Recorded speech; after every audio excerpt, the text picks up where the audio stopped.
Good morning and welcome to the 2016 APDS Conference on Women in Public Diplomacy. My name is Maureen and this is Erica, and we are your conference co-chairs. We would like to thank everyone for coming today, especially our distinguished guests and moderators for taking the time out of their busy schedule to speak to us. And we also like to give a thanks to Fauché Learning Center in the back. Thank you so much for coming. This is a student-run conference organized by the Association of Public Diplomacy Scholars with invaluable assistance from all of our friends, colleagues, and sponsors at Annenberg, IDEA, GSG, CPD, and of course the Master of Public Diplomacy program. We'd love for you all to be a part of today's conversation. Tweet, share your thoughts on social media. Panelists, if you do not want to be tweeted or have any reference to what you're saying, just make a comment when you present and we'll be sure to honor your request. All of you, thank you for, we have a great lineup for you today, and since you're not here to see us, let's turn the floor over to the director of our program, the Master of Public Diplomacy Director, Nicholas Cole. Thank you very much, and it's wonderful to see so many people here today. Thank you very much for coming.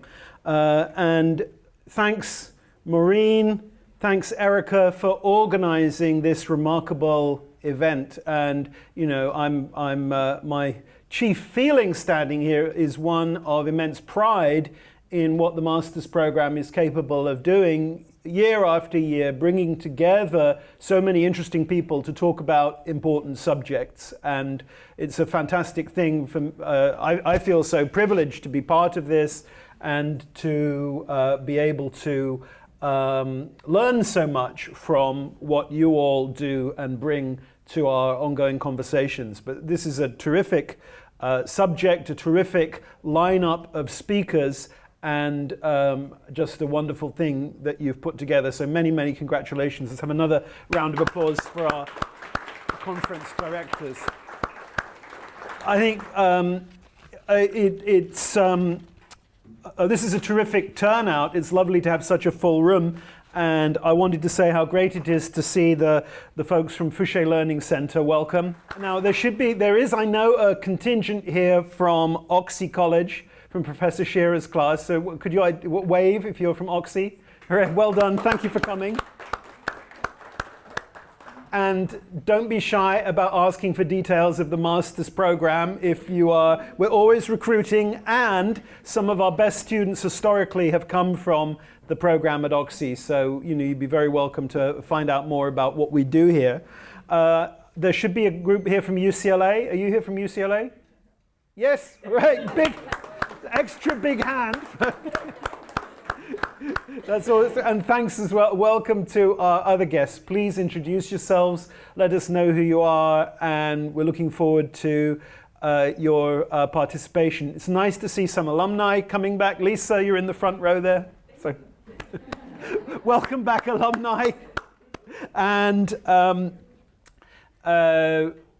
before I pass over to Stephanie von Hlatke, who's chairing the first panel, I just wanted to take some moments to address what I think is the significance of this subject. I think that the role of women in public diplomacy is an immensely significant subject to have for us to think about in our public diplomacy program. When I began looking at the history of public diplomacy, it was astonishing the extent to which women were marginalized. The second report from the United States Information Agency to Congress, which was in like 1954, they had a special feature on women in public diplomacy.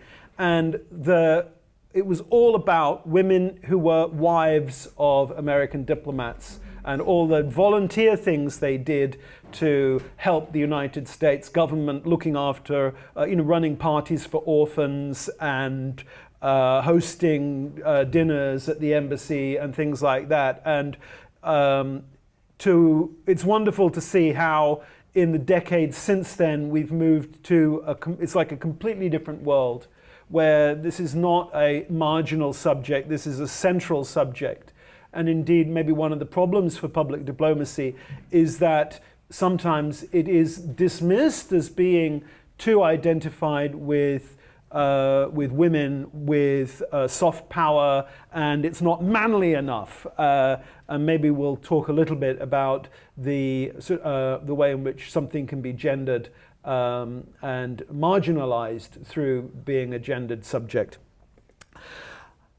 I want to welcome Stephanie to introduce the next panel. But thanks, it's great to see you all at USC. Thanks for coming, and I look forward to a terrific day. Welcome, everybody.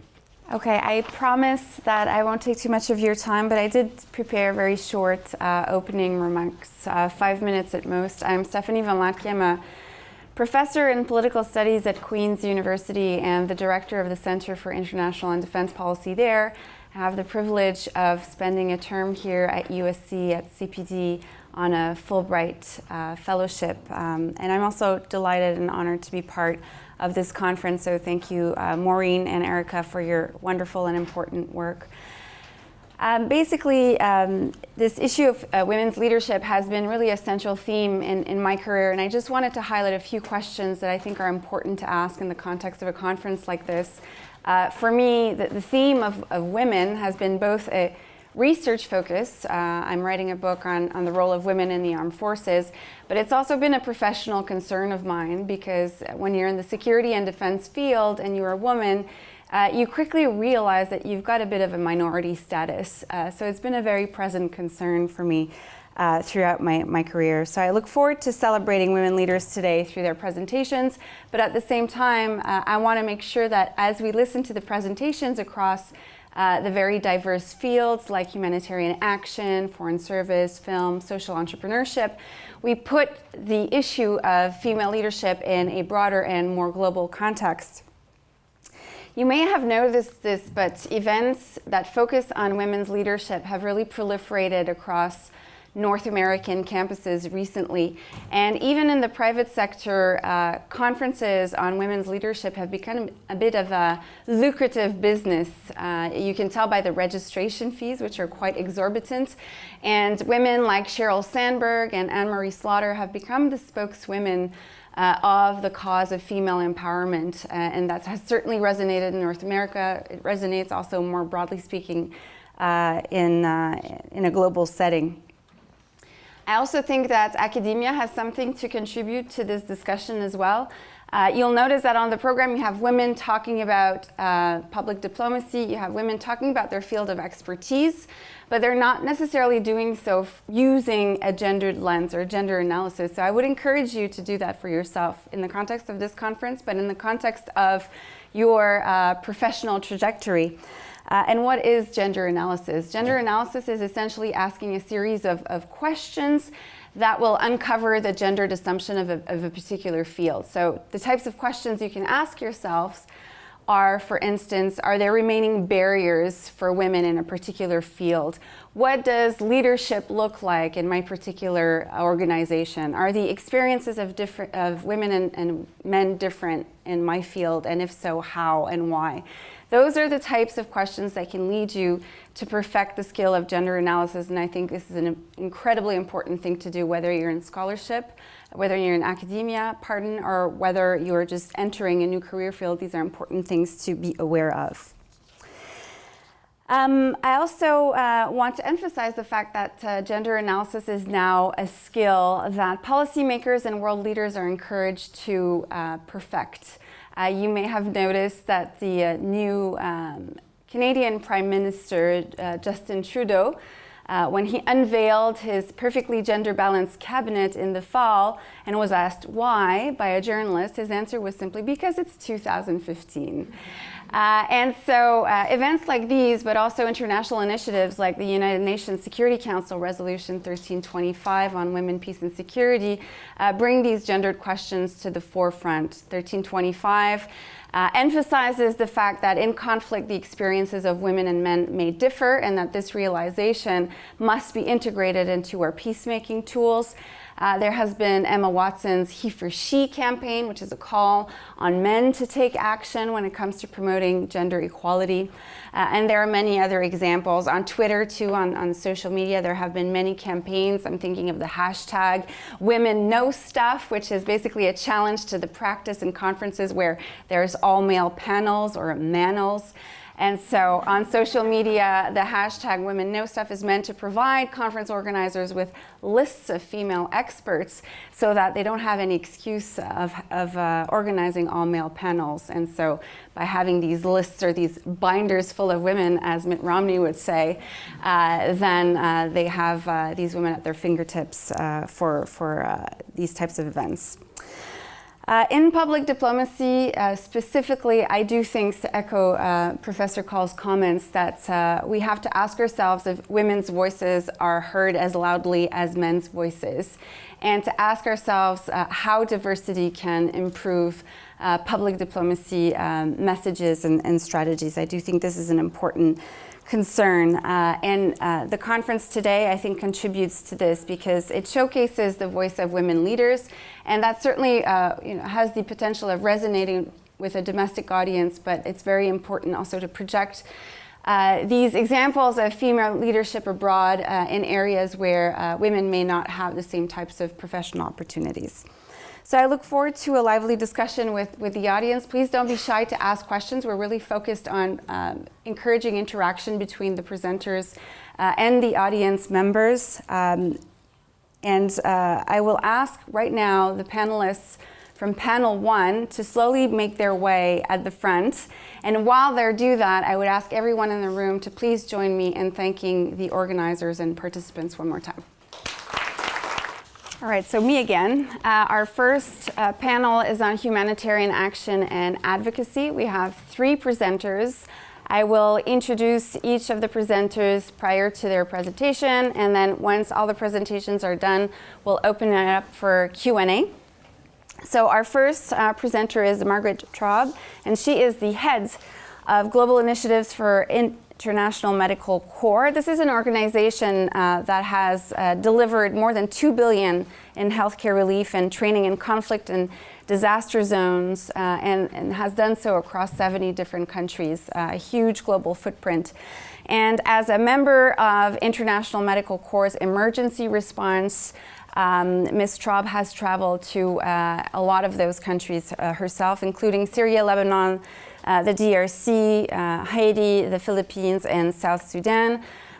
She's also an active commentator in the media, has also been a producer at CNN in a past career, and so brings a very diverse set of skills to her work with International Medical Corps. Thank you for having me. I'm really honored to be here. You know, I joined International Medical Corps 10 years ago. It's hard to believe. And, you know, I had just come from CNN, and so I was kind of on the other side, reporting the news, producing the news. And when I joined in 2005, International Medical Corps wasn't that well known. We had always worked in these very tough conflict and disaster settings, frequently in places where we couldn't talk about our work, places like Somalia. We had just gone into Iraq 2 years earlier. We never talked about our work in Iraq because it was too dangerous. So Darfur, we didn't talk about our work in Darfur, it was too dangerous. So I was tasked, came on as the VP of Communications. I was tasked to try to raise our profile. Well, that's not so easy to do when you don't want to get your staff killed, you don't want to harm the beneficiaries, the people you're serving. So how do you raise awareness of your work? So, and I hope I know how to do this and go to the right. So at the time we had maybe 1,000 staff in about 25, 30 countries. Today we have 8,200 staff. This is a testament, to the fact that there are far more disasters and conflicts happening in the world. Typically, we used to see maybe 2 acute emergencies a year in any given year. Now it's a half a dozen at once. So think of the Ebola outbreak, the Nepal earthquake, the Syria crisis, which has been going on for 5 years, Yemen, Ukraine, Gaza. These are all major catastrophes that we are in the middle of, delivering relief. And, some of them are conflicts that we can't really talk about. So when I joined in 2005, the Balakot earthquake in Pakistan had just happened. 80,000 people were killed. Probably many of you don't know that happened. The Indian Ocean tsunami had happened, and that was in the news. So I was thinking most of my work is going to be news media, trying to garner attention, that kind of thing. We didn't have a thing called Facebook. We didn't have a thing called Twitter. We didn't have Instagram. So then the Haiti earthquake happened, and that was the first time I was on the ground tweeting. I had never tweeted in my life. I think I had one follower. So what we started to do is, over the years, start partnering with people and leveraging those partnerships and using social media and innovating. There was no Snapchat, now there's Snapchat. So for example, I'll just run through quickly some examples of campaigns that we've done, because we're trying to raise awareness and ultimately also money, we're a nonprofit, to be able to save people's lives, right? To be able to do healthcare in really tough settings. So we need to get the word out and use all platforms that we can. So Facebook has been a really great partner of ours. They helped us when the Ebola outbreak happened and did a little bit of fundraising for us. And then when the Nepal earthquake happened, Facebook, at the CEO, at the Mark Zuckerberg level, went out to their entire global community and said, we have chosen International Medical Corps to deliver relief in Nepal. Please help them. We, within the first, 24 hours, had something like 100,000 people like and donate. Over the course of the next week or so, they raised $17 million for us, which was extraordinary. People were using Facebook to be able to find out if their loved ones were okay, and they were using Facebook to be able to donate. These are, we couldn't do something like this 5 years ago. The only way you'd know about the Nepal earthquake was if you picked up the New York Times or turned on CNN or whatever it was. So it has really revolutionized our work. We were doing all sorts of stuff on Twitter, on Instagram, and then there were videos that Facebook created to kind of help us get the word out. It was extraordinary. When the Ebola outbreak happened, when it first happened, there was no real news media about it. The minute there was a case in Dallas, the news media exploded, right? Everyone was concerned they were going to get Ebola. Riding in Ubers and taxis, I'm going to get Ebola, right? So we ran a campaign with the US government and the Ad Council. The Ad Council is a great vehicle for doing campaigns around don't trend on Olivia Munn, trend on Ebola. If the celebrity is the way that you're going to care about something, the celebrity is going to promote you to actually get involved and learn. So Olivia Munn and Lance Bass and David Oyelowo did this campaign for us, which was fantastic.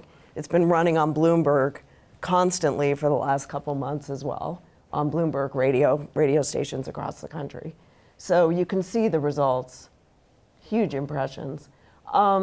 Raising awareness about Syria. This is a crisis that has been grinding on for 5 years, and I don't know, it's very frustrating to see people dying and to see 11 million people fleeing for their lives and 4 million leaving the country, and the world is kind of yawning. But we do our best to get the word out, and it's a real challenge. We work in these far-flung places, and it can be very difficult to get attention. We use celebrities, we use our global ambassadors to try to get the word out.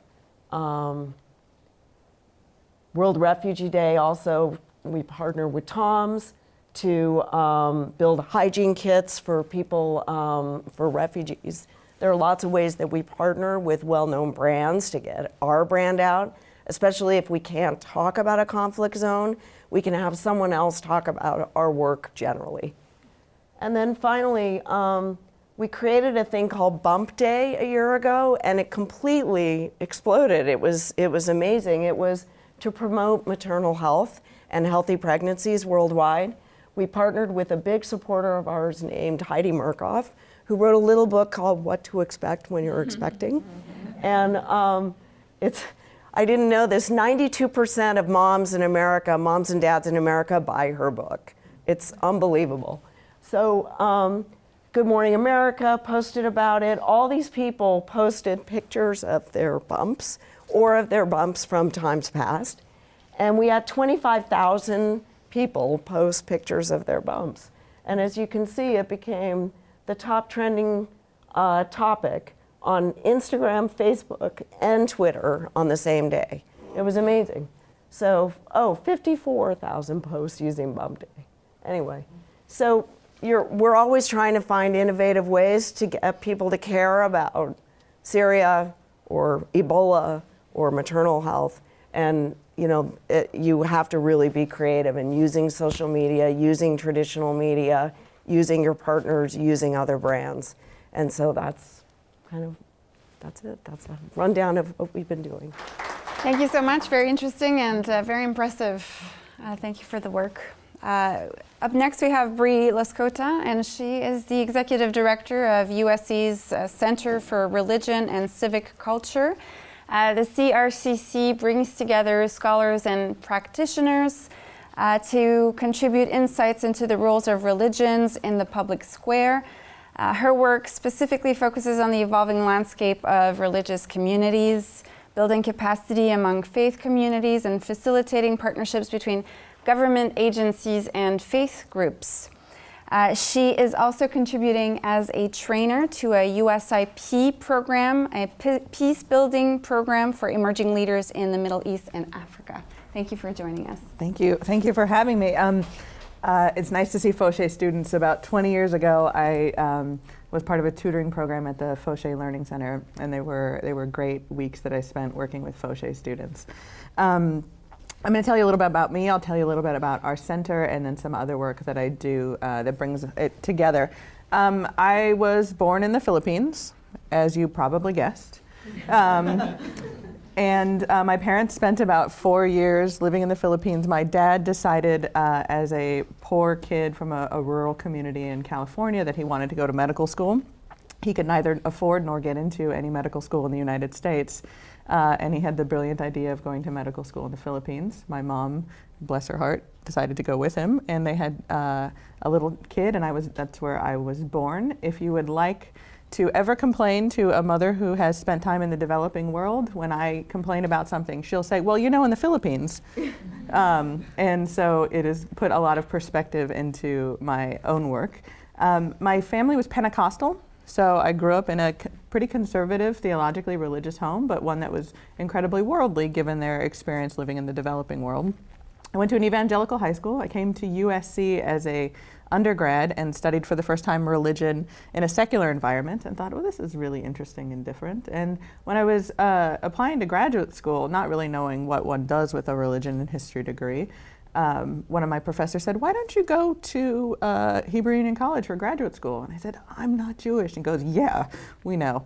And so they invited me to apply. I was the only non-Jewish student at a Jewish seminary. My advisor was a rabbi with a PhD in Islamic studies, and that sort of made sense to me. I was like, he's my people. So I started writing on Jewish and Muslim relations, and I found myself in continuing to work in places where I was the only one not like me, which for someone who looks like me is a fairly unique experience. I would always joke that when I showed up to do field research on Muslim-Jewish relations, the Muslims thought I was a Jew and the Jews thought I was the caterer. Most everybody just assumed that I was lost. When I graduated from Hebrew Union College, I actually fairly quickly came to work at the Center for Religion and Civic Culture, where I started a Muslim Leadership Institute that Soraya actually graduated from. And I work a lot on the Black church, and primarily now my work is with Catholic sisters.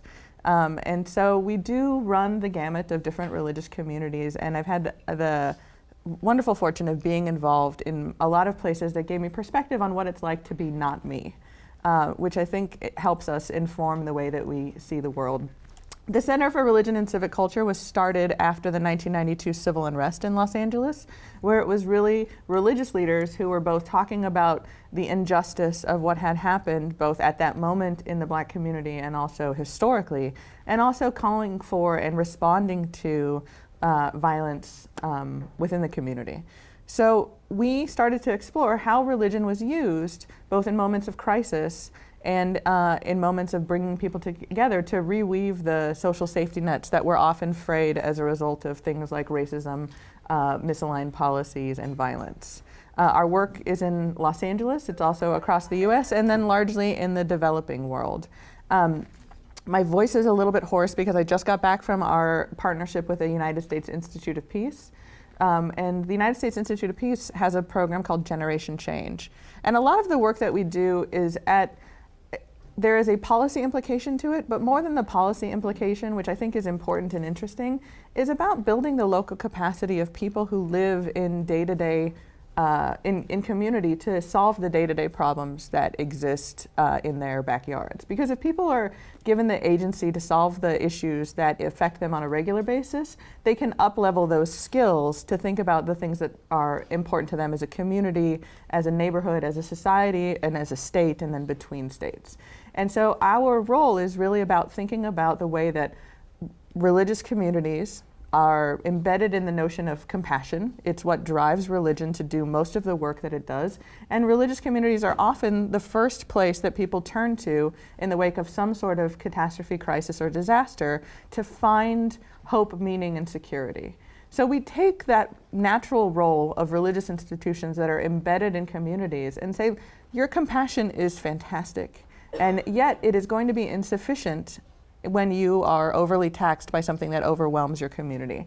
So we need to match your compassion with two things: capacity to do more than what you do on a regular basis, and then connection to groups beyond you. And that's sort of how we think about our work. So the Generation Change program that I was just working on, I was in Morocco, and our groups came from Nigeria, all over Nigeria. And what was unique about what we decided to do was it's very common for Western NGOs, academics, to come to groups in the developing world, set up a PowerPoint, and decide that they're going to teach them everything that they need to know to make their communities better.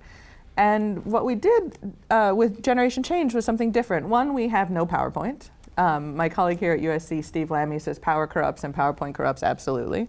So we decided that we were going to have a no PowerPoint rule because we wanted to activate a different sense of learning in the people that we were with. And also that when we trained, we were training trainers to put them in front of people who looked like them or could speak their local language. So we have a role to play as the University of Southern California.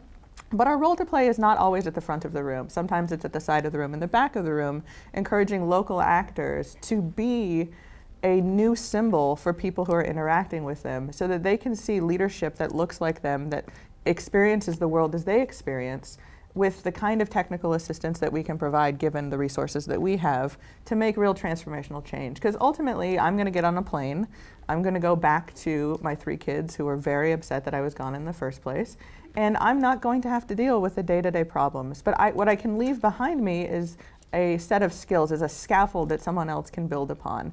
And that's how we think about our work at the center.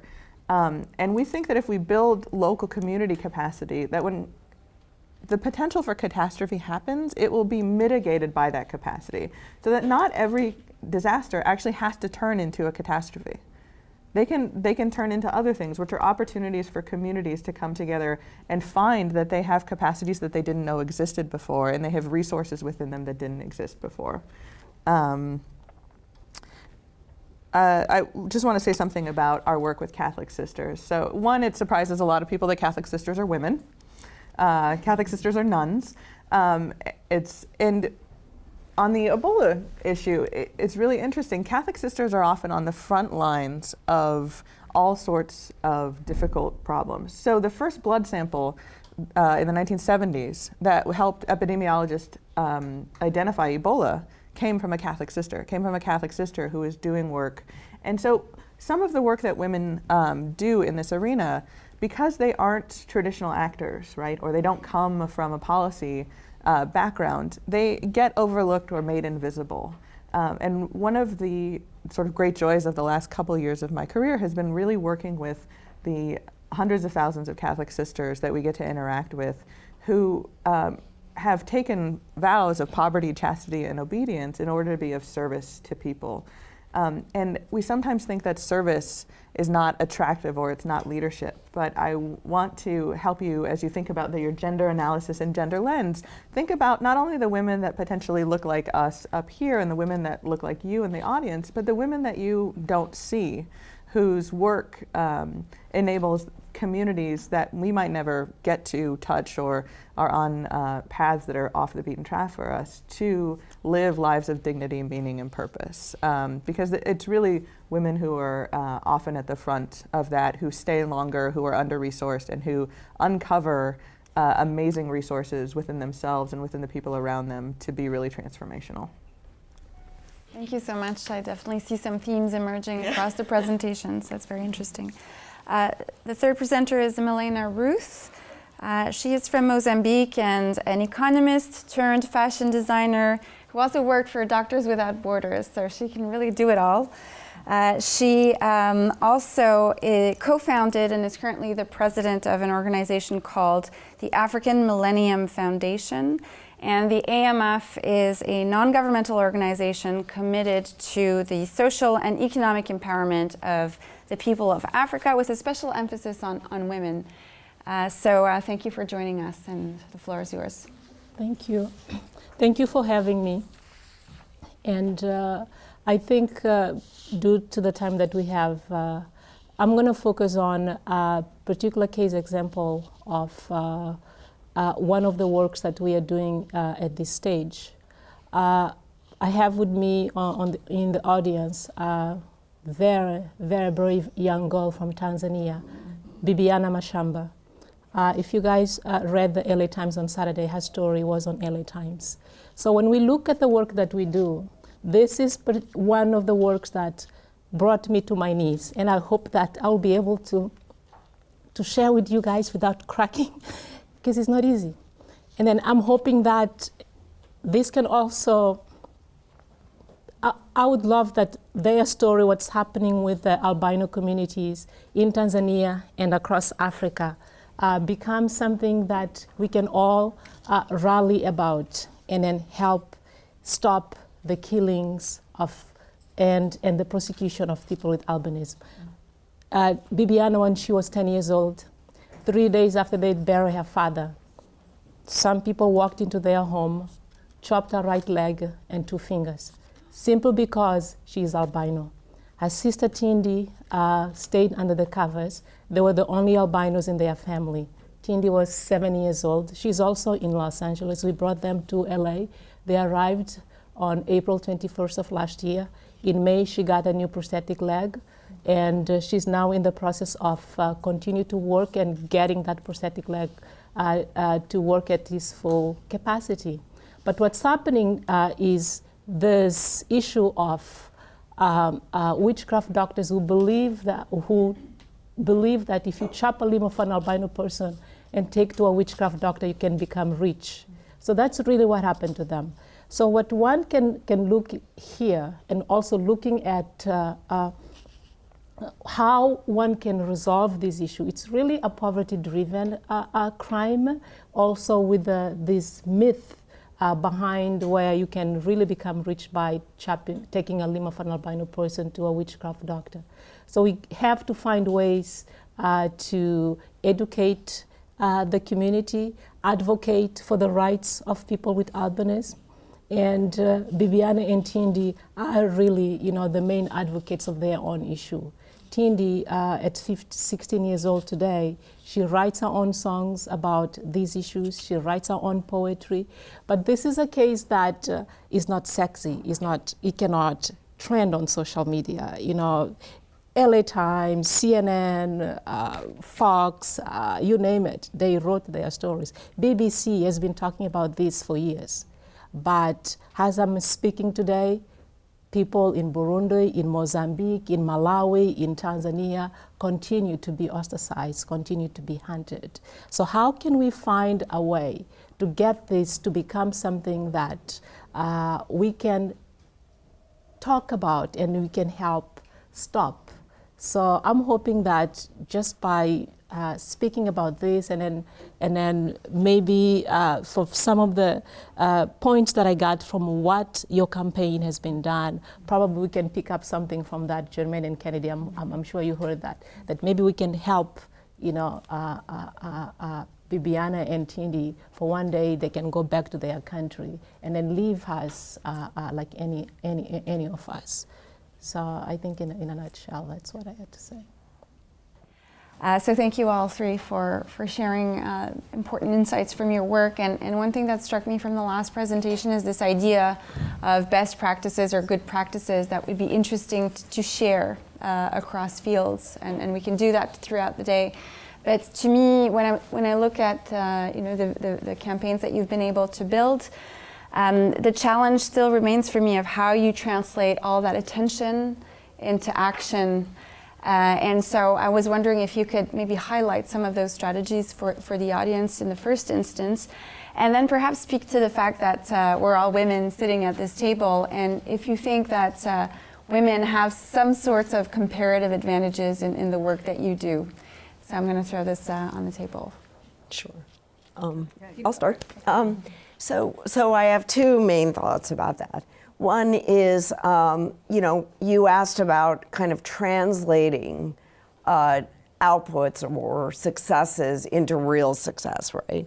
Because we can have millions of impressions and millions of people talking, and remember the ice bucket challenge last year around ALS, and everyone put ice buckets over their head.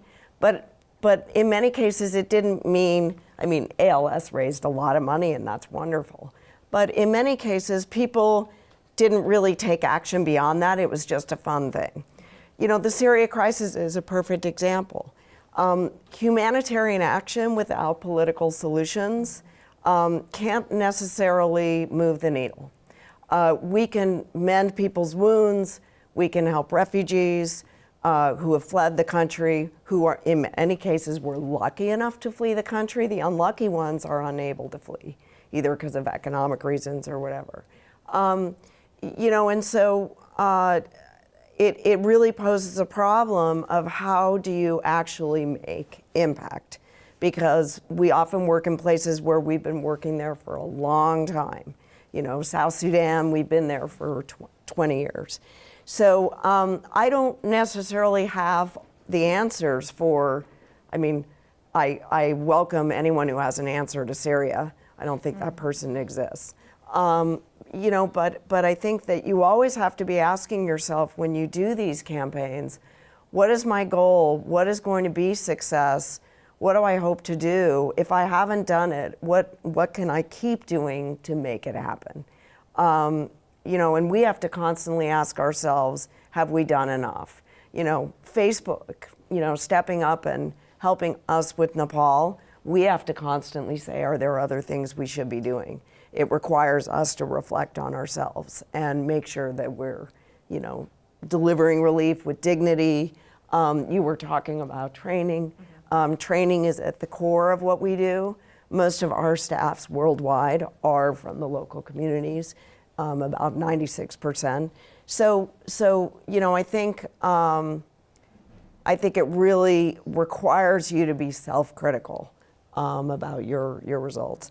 And then the only other thing I wanted to say about women, because I haven't talked about women yet per se, I think of my work, or my career at least, as being kind of ungendered, except that I have many, many, many, many cases of, either I or someone around me being affected by the fact that they were of a particular gender, whether it's discrimination or sexual violence or whatever it is. My CEO is a woman, Nancy Ossie. She's, been the startup CEO for 30 years. I think that we are able to do what we're able to do so well in large part because a woman has been running the organization. When we went into Angola in the early 90s, we were trying to figure out how do we vaccinate hundreds of thousands of children who were dying of preventable diseases. We couldn't bring in enough people. It wasn't possible. And Nancy said, well, what if we work with the mother groups who, there are thousands of them in all sorts of communities. Why don't we leverage them, train them to vaccinate children? A man might not have thought to do that. A man might have looked onto the local hospital or the Ministry of Health and tried to round up a few people. Nancy thought to go into the communities where they had these mother care groups and leverage them and train them. And I kind of wonder if that was a female solution that a male wouldn't have thought of. I don't know. That's a great example. I want to add, so I think that we exist in a celebrity culture. We exist in a culture that thinks that visibility is an end in and of itself. And I think that, as you talked about, and the struggle with visibility is that visibility is not actually change. Visibility can be a tool for change, or it can be an incredible inhibitor for change. It depends on the kinds of things that you need to do. So one, as you think about your own careers, think about the use of your own visibility and invisibility as really powerful tools that can be leveraged to the right problem. There's a great New Yorker cartoon that I have on my wall, and it's two guys standing at a blackboard, and it's got equations on this side and equations on this side, and in the center is a box, and it says, "Something magic happens." And the caption is, "I think you need to be a little more clear about step 2. And that's how I feel a lot about our theories of social change. We think, well, if we do X, then Y will happen, and then we can do Z. And we're not really clear about some of the assumptions that underlie how we construct our theory of social change. And one of them is about the way in which visibility helps or doesn't help. So, and visibility as a woman is a really interesting question. So I run a Muslim leadership program with 2 colleagues of mine. We're all women. And we really have put as a core value having at least 50% of women in our cohorts that we train. But we never advertise that. Because, as I think it was as Nick said, that often when women are centered, then the work is devalued. And that is very true in religious communities. When women become greater leaders, then the role of the religious leader can be devalued. So we had one cohort one year in our Muslim leadership program, and we were together for 4 days. And about halfway through the 4th day, a couple of guys sort of pulled together in a corner and said, "Have you noticed that every speaker that we've had has been a woman?" And so sometimes you do have to put sort of the pill in the cheese, right? You have to deliver an idea that is very subversive in a way that doesn't highlight the subversiveness of it. And that is a really powerful tool if we're not busy holding our hand up saying, "Look at me." If our hands are busy doing the work, then we can do a lot of really subversive, revolutionary activity. But I always say that often the people who have their hands up saying, "Look at me," are not the people with their hands dirty doing the work. Well, I think that it's right what you just said. When I look at the women in Africa, and then when you look at even the conflict areas that are around not just Africa and other places, most of those conflicts are not led by women. And then if we could invest more in women, we would see a major sea of change. Looking at the situation that's happened in Tanzania, for instance, in the case of Bibiana and Tindi and other albino communities, they exist today because women protect them. The mothers who gave birth to those kids kept them safe and they protected them. And because men always thought that they are just a way of wealth. So then again, so that's that face that is needed to be put, and then help women become more strong and have a voice. Thank you. Great answers. We'll turn over to our audience now. By now, I should have plenty of questions. And up front in the red jacket, please identify yourself. Alexandra Smothers with Paradise Lane Studios. Thank you for all of you for being here and wonderful stories. My question to you is this: you mentioned partnerships, strategic partnerships, and I'm wondering talk a little bit about those.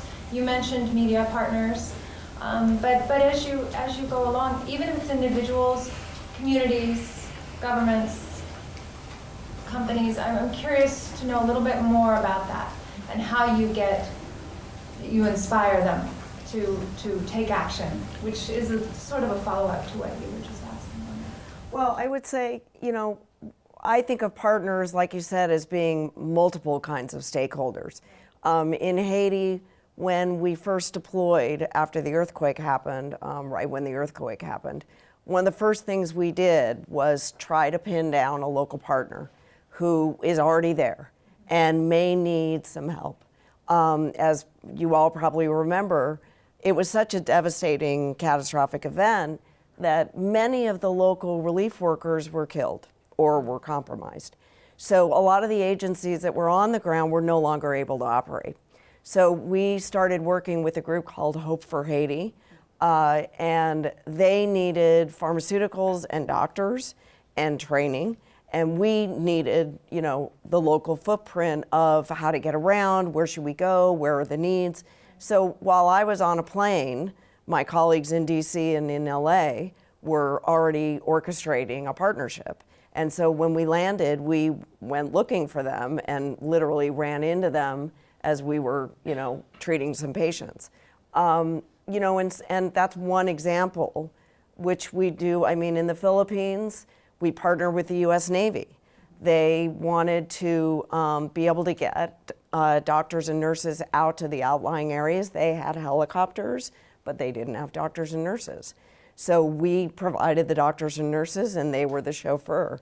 And every day, I would arrange a helicopter out to an outlying island. There are 7,000 islands. And I would bring local Filipino doctors and nurses, and we would train them on the ground as we were delivering relief.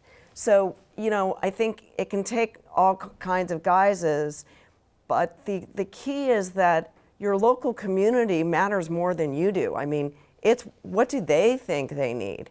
If we had an earthquake today and the Danish government came in and said, we're going to do this, we would say, excuse me, you're not going to do what you want, you're going to do what I want. We should afford the same dignity and right to a local community wherever it is, Tanzania or wherever. They should decide, they're the stakeholders, they know what's best, they know what they need, they speak the language, they have the cultural knowledge. So it's really incumbent on us to use partners. We can't do it alone. I mean, that's all there is to it. Yeah, I think if you think that you can solve the problem that you're trying to address, then you should pick a bigger problem. Your lens is too small. We need people working together. It's about the connection that we make. The Templeton Foundation has funded a lot of our work at our center, and so sometimes we think of Sir John Templeton as the patron saint of some of our work. And he said something really remarkable, which is that as you grow in knowledge, you should grow in humility. And I think that is a really good reminder for somebody engaged in an intellectual enterprise, that your knowledge actually isn't a sword that you wield against other people who don't have it. It should be a thing that helps you be humbled by what you do not know. Another wonderful leadership guru who is here at USC, Warren Bennis, said that leadership is a function of knowing yourself, having a vision that's clearly communicated, and building trust among your colleagues. And that's actually, I think, some key and core principles for partnership. What do you know about yourself? What are you good at? And what are you not good at? And being very honest about that. What is the vision? Is there a shared vision for what you're trying to accomplish? If the vision is just yours, it's probably not going to go anywhere. And the underlying grease of all of this is trust. Do you do what you say you're going to do in a way that people respect the way that it's delivered? So it's not just what you do, it's how you do it. And if those things are, difficult conundrums for you, then social change is not an industry that you should be working in, because that's how it happens. There is no problem that we face, whether it's, within small groups or as large societies, that can be solved by individual heroic actors. It's solved by the connection of all of us working together in concert with the things that we do well and the things that we do not do well that someone else can do, that we can move together through. Just to add, change comes from within. When you look into most of the communities where all of us work, the most successful programs are the ones that leverage those partnerships. respect the will and the rights of the communities that one is called to work at. If you don't respect that, if you don't value their voice, that program will fail. You can bring all the millions of dollars, but if you don't involve the community, if they are not a part of it, and if they are not engaged, if they are not your partners, you will not succeed. Thank you. Other questions from the audience? Yes. Hi, my name is Liana Lul, and I'm with the Center for Victims of Torture in Jordan. Kind of a theme, tying the themes from the last two questions, I'm wondering about social change, not just in the communities that we're acting in, but every time I come back to the US, feeling that frustration with, as you're saying, this awareness. We're great at raising awareness now with Facebook, with Twitter, with everything else that people could like and then they can forget. And they get the satisfaction to feel like they've done something. But there's not actually any underlying change that's happening. And so wondering how to start addressing that in order to create change within our own communities, and particularly the apathy in the US, and this feeling that we don't need to pay attention to anything that's going on. Our political actions have massive impacts across the globe, but it doesn't actually impact our own lives. We don't have to feel any of the reality of that impact. And so how we can start shifting that within our own culture to make the US a more socially active and aware community.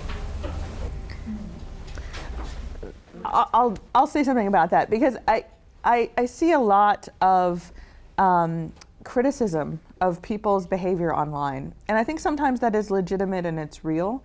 And at the same time, when you shame someone into action, you only really get compliance level change, right? You only get them to comply enough so that you don't shame them again in the future. And I think when we're talking about individual citizens who have a self-concept that they're good people, that we actually have a tougher problem, which is not how to shame them into caring about what we care about, but how to actually think about the things that they care about and show them the interrelationship. Because if we can motivate them and inspire them, which is a lot harder and takes more self-discipline and takes a lot more internal restraint, because it's very easy when someone clicks on something and applauds themselves to want to sort of clap back to it and say, well, you didn't really do anything. And I think it's a much harder challenge to say, given that you care about this, this is step 2 and 3 that you can take. Because I believe that you're the good person that you believe you are, and we can use people like you. And I don't think that we have that culture in the way that we do things. I think that we have a culture of naming, blaming, and shaming. And sometimes that's really valuable. And sometimes that, I think, creates a greater barrier for the next person who could use those people for their particular issue. So I also, again, it's about having the discernment to deploy the right tool to the right problem. And I haven't found that people really respond well to being shamed. I think that people respond well to thinking about who they are as a core person and seeing their values come to life in the world, and then asking them if they can stretch those a little bit more to care about something that they didn't know they should care about. Thank you. Would anyone else from the panel like to address the question? The only thing I was thinking of adding is, there's nothing wrong with having a small and passionate niche. If you can't get all your friends, or you can't get 100 likes or whatever, it's not quantity. It's the quality of the passion and quality of the commitment. A lot of the work I do now is fundraising, right? So it's amazing how you kind of throw spaghetti at the wall, but if you get one passionate person who says, you touch something in me, and now I'm going to kind of be a foot soldier for you to the people I know.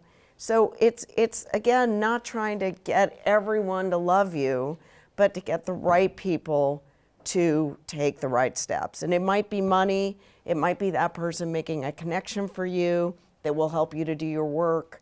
And so it might be, it behooves us to pay attention to the comments that are coming in. And maybe there are 50, and you're like, great, I got 50 comments. Well, but if they're all congrats, yay, good for you, that doesn't do anything right.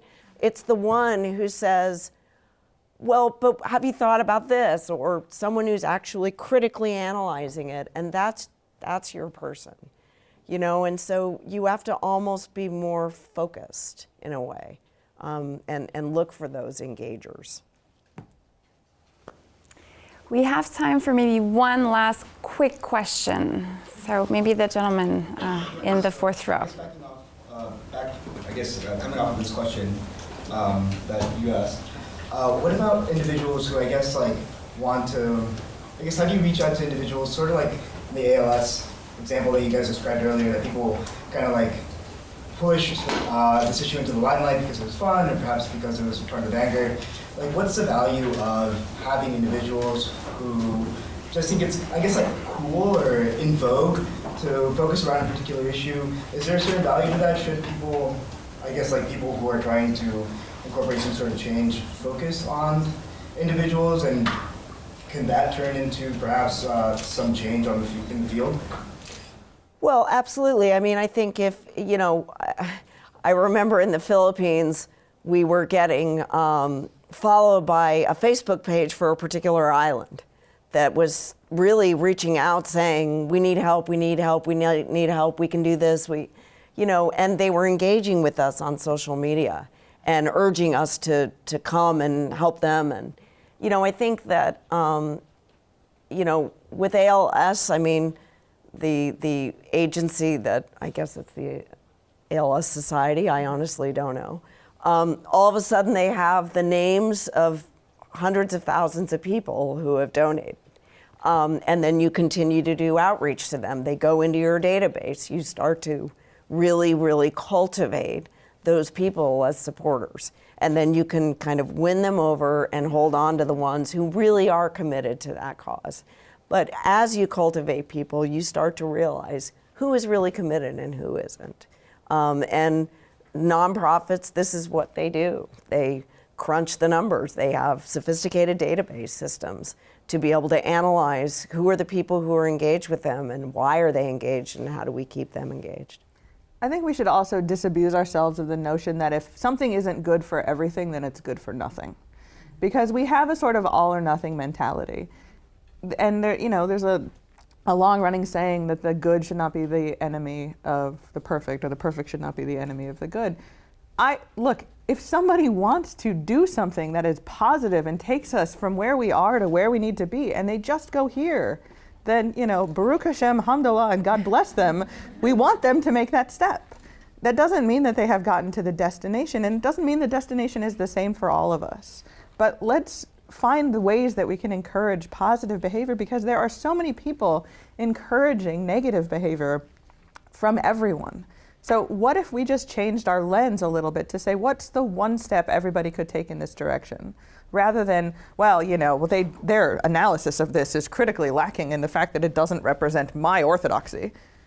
Who wants to go to that party? I mean, really, we have so many complex, difficult problems that are facing us. And if we cannot get beyond just our own positionality and the way that we see things and make sure that everybody sees them the way that we do, we are ineffective. And I think being ineffective in a world of incredible social challenge is just as bad as being a contributor to the problem. Because your own self-righteousness does not make anybody's lives better. That's my sermon for today.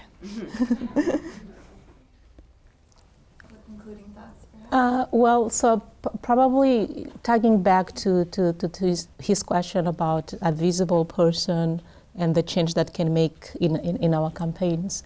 I mean, if you look at it, even if a grassroots organization is to approach a corporation, if you don't have that visible person standing by you, they will not look at you. They always are looking for who is the celebrity that is connected to your cause. Only then they will open their wallet and they'll talk to you. In some capacity, yes, we all, unfortunately, that's the world we live in. We need that visible person to shed light to whatever we do. And yet, look what celebrity did to autism and autism research. Yeah. Some would argue it had a very negative impact. Yeah. Absolutely. Thank you so much. I learned a lot from you. Thank you very much for sharing your thoughts with us. And I can tell that you've inspired a lot of people in the audience. I saw a lot of focused faces. So thank you so much. I'll invite the next panel to come up, moderated by Robert Banks. But before we do that, please join me again in thanking our speakers today.